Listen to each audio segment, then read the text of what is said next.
Kompas siang kami lanjutkan, Saudara. Kuasa hukum Peggy Setiawan mengklaim kejaksaan mengembalikan lagi berkas perkara Peggy ke Polda Jawa Barat. Menurut kuasa hukum, pengembalian 2 kali berkas menunjukkan kelemahan bukti dalam penetapan Peggy sebagai tersangka pembunuhan Vina dan Eki.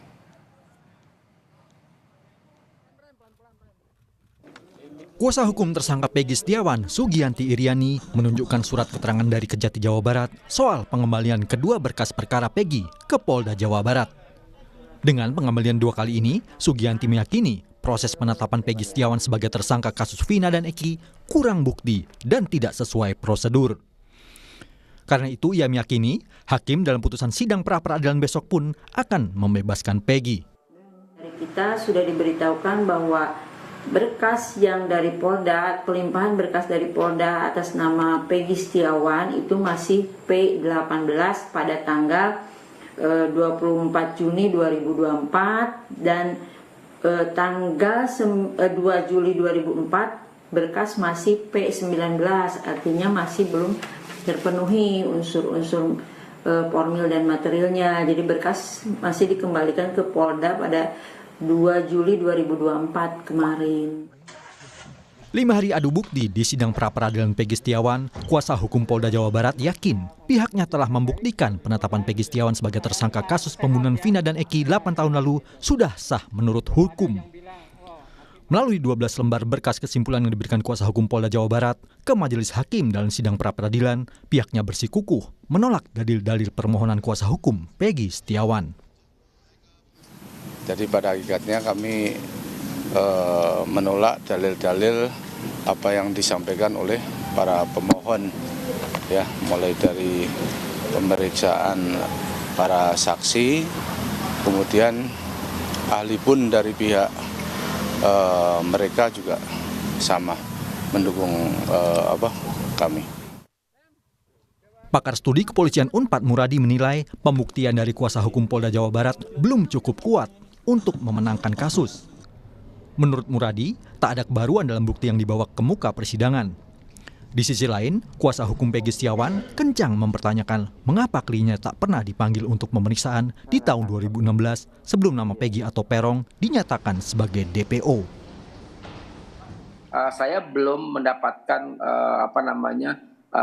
keyakinan untuk menyatakan bahwa Polda Jabar bisa memenangkan ini. Kenapa? Karena ada kebaruannya, saya nggak lihat ada kebaruan ya untuk bisa menyampaikan paparan keyakinan publik dan juga bahkan keyakinan dari hakim sendiri untuk mengatakan bahwa kasus ini harus dilanjutkan. Keyakinan masing-masing pihak atas penetapan tersangka Peggy Setiawan akan menemui titik terang Senin 8 Juli besok.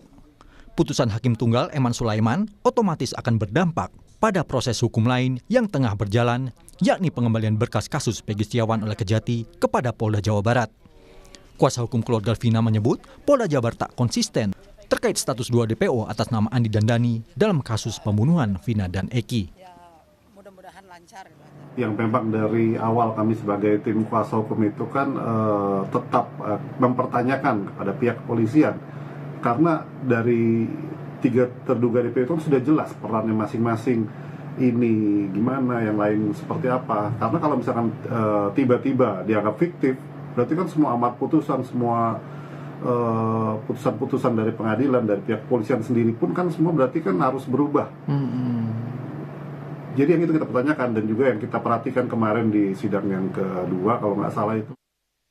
Sebelumnya, nama 2 DPO, Dani dan Andi, yang sudah dihapuskan dan dinyatakan fiktif oleh penyidik di kasus pembunuhan Vina, ternyata masih disebutkan perannya oleh tim hukum Polda Jawa Barat dalam jawaban atas gugatan pra-peradilan Peggy Setiawan.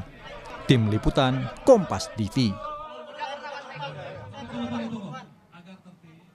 Untuk mengetahui persiapan sidang putusan pra-peradilan besok, kita terhubung dengan jurnalis Kompas TV, ada Vida Alatas dari Bandung, Jawa Barat. Vida, selamat siang. Bagaimana persiapan kedua pihak menghadapi sidang besok, Vida?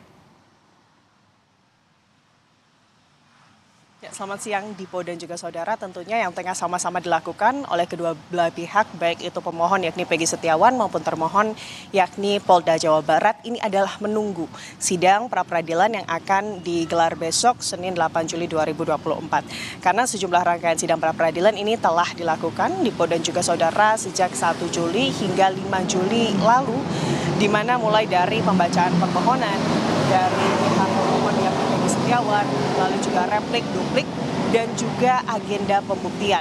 Di mana dalam agenda pembuktian tersebut ada 4 orang saksi dan juga 1 ahli pidana yang dihadirkan oleh pihak Peggy Setiawan, dan juga sudah ada 1 ahli pidana yang dihadirkan oleh pihak Polda Jawa Barat.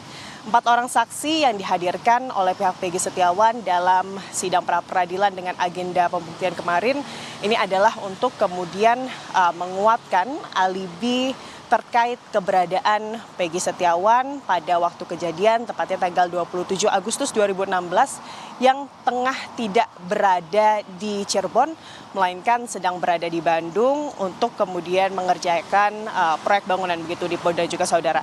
Sementara kalau kita melihat Dipo dan juga saudara dari ahli pidana, dari masing-masing pihak, ini juga sudah memberikan pandangan mereka terkait kemudian prosedur penetapan tersangka dari Peggy Setiawan. Dan kalau kita melihat Dipo dan juga saudara, secara garis besar sebetulnya perbedaan inti dari pendapat ahli pidana kedua belah pihak ini terletak pada syarat dasar penetapan seseorang sebagai tersangka, di mana kalau kita menilik dari pendapat atau pandangan ahli pidana dari Polda Jawa Barat, ini menyebut bahwa dasar penyidik menetapkan seseorang sebagai tersangka ini hanyalah berdasarkan 2 alat bukti yang cukup.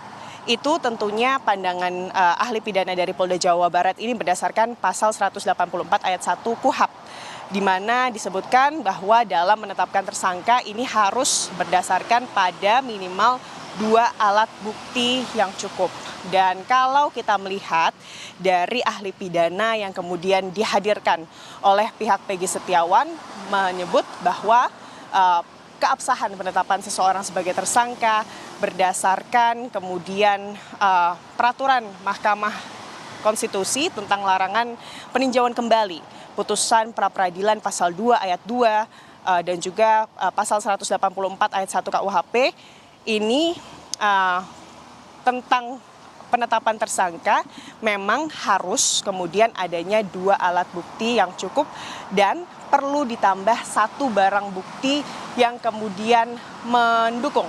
Dalam hal ini yang digarisbawahi oleh pihak Peggy Setiawan ini terkait kemudian perlunya adanya tambahan barang bukti yang mendukung, apalagi menurut pandangan dari ahli pidana yang dihadirkan oleh tersangka atau pihak pemohon yakni Peggy Setiawan, kasus yang saat ini tengah diuji di pra-peradilan ini adalah kasus pembunuhan berencana dan juga perlindungan anak, di mana penetapan tersangka ini berdasarkan laporan Dipo dan juga saudara dan bukannya berdasarkan tangkap tangan. Jadi menurut ahli pidana yang kemarin dihadirkan dalam sidang pembuktian pra-peradilan, seharusnya jika kemudian kasus ini adalah kasus pembunuhan berencana, maka 2 alat bukti yang mendukung ini harus ditambah dengan barang bukti yang mendukung begitu Dipo dan juga saudara. Barang bukti yang mendukung ini adalah alat yang digunakan oleh kemudian tersangka dalam melakukan tindak pidananya, dalam hal ini Peggy Setiawan dalam melakukan tindak pidananya 8 tahun lalu. Dan tentunya Dipo dan juga saudara selain terkait barang bukti dan juga alat bukti yang dibahas terkait penetapan tersangka Peggy Setiawan yang juga dibahas dalam sidang pra-peradilan, utamanya agenda pembuktian kemarin, ini adalah terkait prosedur penangkapan dari tersangka Peggy Setiawan yang dilakukan oleh penyidik dari Polda Jawa Barat, di mana berdasarkan keterangan ahli pidana yang dihadirkan, apabila kemudian ada pelapor atau adanya penetapan tersangka berdasarkan laporan dan bukannya berdasarkan tangkap tangan, maka paling tidak secara prosedur seharusnya calon tersangka tersebut ini perlu dipanggil maksimal 3 kali sebelum akhirnya langsung dilakukan penangkapan oleh pihak kepolisian. Sementara kalau kita melihat dari kasus penangkapan Peggy Setiawan pada 21 Mei yang lalu, pihak kuasa hukum Peggy Setiawan ini menilai tidak pernah adanya prosedur pemanggilan yang kemudian dilakukan oleh pihak penyidik dari Ditreskrimum Polda Jabar, sehingga mereka menilai bahwa penangkapan dari tersangka Peggy Setiawan yang dilakukan oleh pihak kepolisian ini tidak sesuai prosedur. Selain itu, Dipo dan juga saudara, yang juga dibahas kemarin dalam sidang pembuktian di pra-peradilan Peggy Setiawan ini adalah kemudian terkait prosedur penggeledahan dan juga penyitaan yang juga dianggap tidak sah karena memang tidak adanya surat dari pengadilan setempat. Dan tentunya kita akan tunggu Dipo dan juga saudara apa keputusan dari Hakim Tunggal Eman Sulaiman di hari Senin mendatang terkait hal ini, Dipo. Penting juga, Vida, adalah bagaimana kemudian besok Hakim harus mengeluarkan keputusan yang independen agar tentu semua mendapatkan keadilan. Terima kasih atas laporan Anda, jurnalis Kompas TV Vida Latas, langsung dari Bandung, Jawa Barat.